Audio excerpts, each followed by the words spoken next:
problématique du cumul de fonctions ne fait plus débat dans les pays démocratiques avancés. La société sénégalaise ne compte pas rester derrière, notamment le gouvernement du président Bassirou Diomaye Diakhar Faye. Une promesse de campagne pour consommer la rupture avec le système.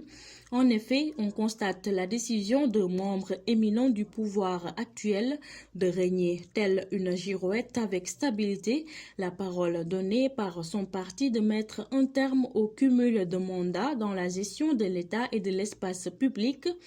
Cette injonction du parti PASTEF reprise à son compte par le gouvernement vient d'être signifiée à nouveau par le Premier ministre Ousmane Sonko. En croire au Premier ministre, on doit mettre fin au cumul de mandats électifs avec la fonction de ministre. Ce serait leur rendre justice que d'apprécier à sa juste valeur la cohérence et la conséquence dont tel acte. Suite à sa déclaration, le Premier ministre Ousmane Sonko a annoncé que les nouveaux membres du gouvernement du président Bassirou Diomaye Diakhar Faye ne pourront plus cumuler de postes.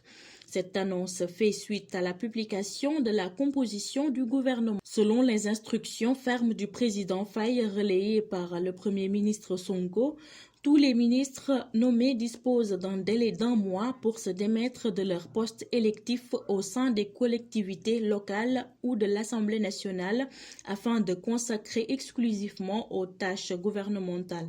Une mesure visant à garantir que les ministres se consacrent exclusivement à leurs responsabilités gouvernementales, le président Diomaye Faye et son équipe gouvernementale entendent ainsi envoyer un signal fort quant à leur engagement envers une gouvernance exemplaire et une administration publique dédiée au service du pays.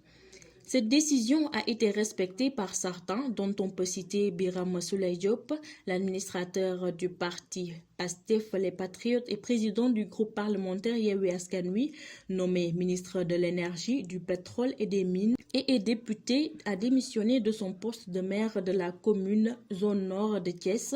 Le ministre de l'Industrie et du Commerce Serigne Gueye Diop a annoncé sa démission de la commune de Sandiara. Sur ce, la démission des autres membres du gouvernement est attendue, de plus celle du Premier ministre Ousmane Sonko, qui reste incertaine car la décision lui revient de léguer ses fonctions de maire à l'un de ses 4 successeurs au niveau de la mairie de Ziguinchor.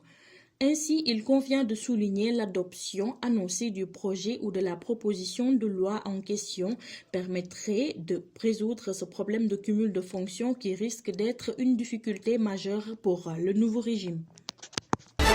Les agents du poste des douanes de Tanaf ont effectué une saisie de billets noirs en dollars, en euros et en francs CFA d'une contre-valeur de 5 milliards après recoupement d'un renseignement. Et cette saisie intervient après la saisie de 2 kilos de cocaïne à Oussouye et de billets noirs encore par la même unité d'une contre-valeur d'à peu près 900 millions. Cela atteste la détermination de l'ensemble du personnel des douanes sud qui fait de cette lutte contre la criminalité transnationale organisée une priorité. C'est la raison pour laquelle je voudrais, au nom de M. le directeur général des douanes, au nom du DOD, à mon nom personnel, féliciter le chef de subdivision de Kolda, le chef de poste de Tanaf et l'ensemble des agents de Tanaf pour l'excellent travail réalisé. Comme vous le savez, ils ont fait montre d'un professionnalisme pour barrer la route à ces faussaires qui, aujourd'hui, de plus en plus se manifestent à travers ce genre d'opération. Et cela est l'occasion pour nous de rappeler les effets pernicieux du faux monnayage qui, dans un lot d'effets néfastes, contribue à baisser considérablement la valeur de la monnaie authentique.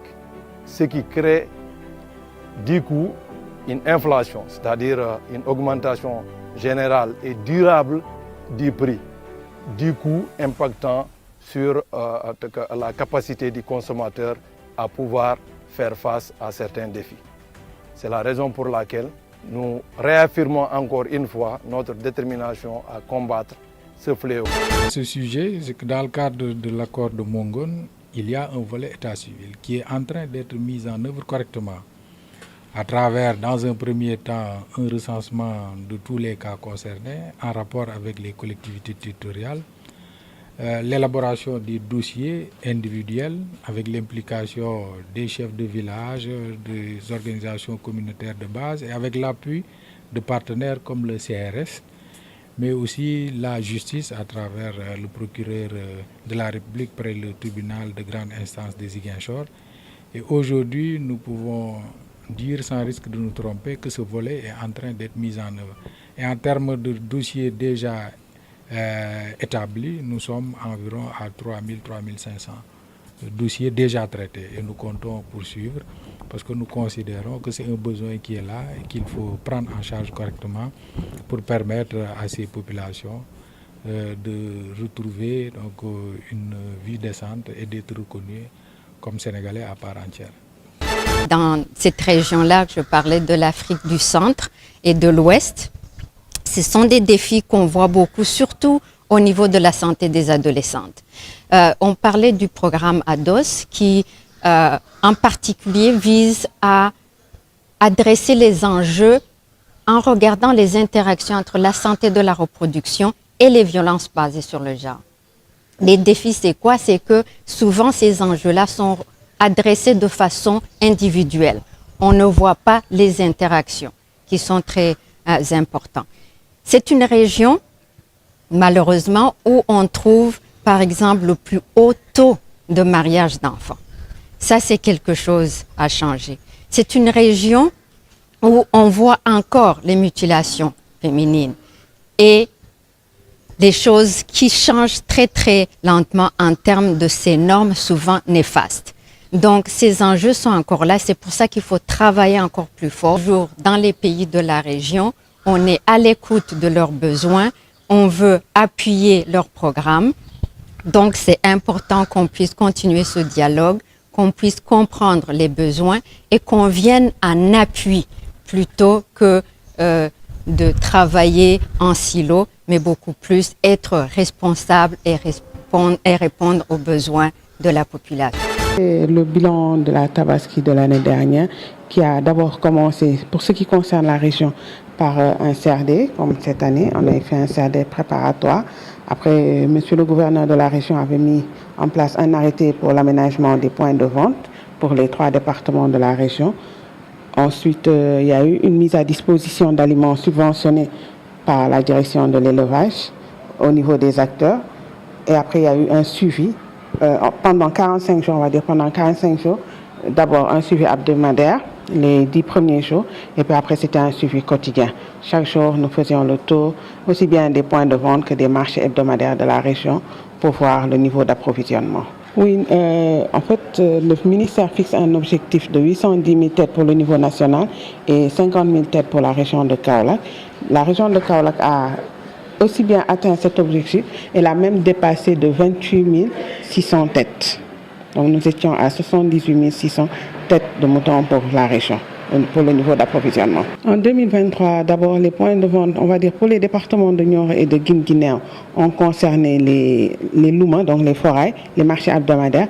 Mais pour le département de Kaolack, en plus des foras, il y a eu des points de vente au niveau du cœur de ville, au niveau de Léona et aussi au niveau de Dialeng, le forail de Dialeng. Voilà. Donc, on va dire que sinon tout le reste, c'est l'ensemble des marchés hebdomadaires de la région pour les points de vente. Et cette année aussi, nous ferons une proposition de points de vente à monsieur le gouverneur pour qu'il fasse l'arrêté.